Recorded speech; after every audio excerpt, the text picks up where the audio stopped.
This last groove we're going to tackle is a really fun one. This is a classic old school rock and roll type groove, very much in the style of Chuck Berry.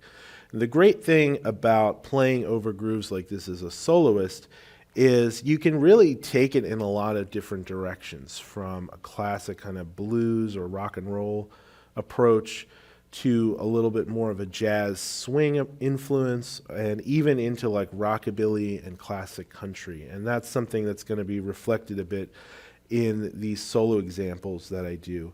But one thing I really want to stress when you're playing this kind of driving up-tempo type feel is it's almost like trying to surf on a wave. You've got to get on there and you've got to stay on there and ride, because with this kind of up-tempo driving thing, once you fall out of the groove, it can be really hard to kind of get settled back into it. So all this really goes back to this kind of overarching theme of being intentional with your decision making.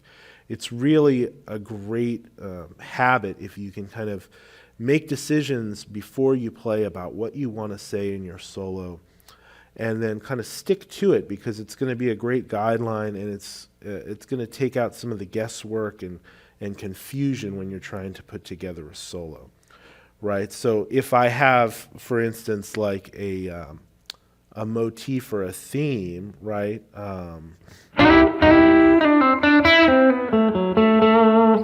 Right, say that's my, kind of first idea that comes to mind. If I recognize that, hey, that's a good little theme, that works, it fits in the groove pretty well, then there's nothing wrong with just sticking with that and repeating it.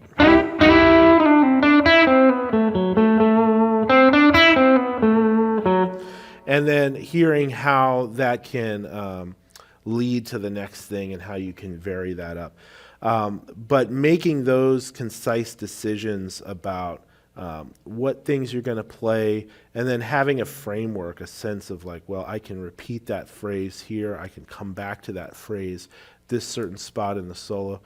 It will really help you, especially with these kind of driving up-tempo grooves, to just stay in the groove, stay in the pocket, and not kind of fall out and get in a position where you're kind of playing catch up to get back into the groove. So those are a few things we're going to stress in these solos, and I'll definitely take it a few different directions with some of my favorite kind of influences to play over this type of groove.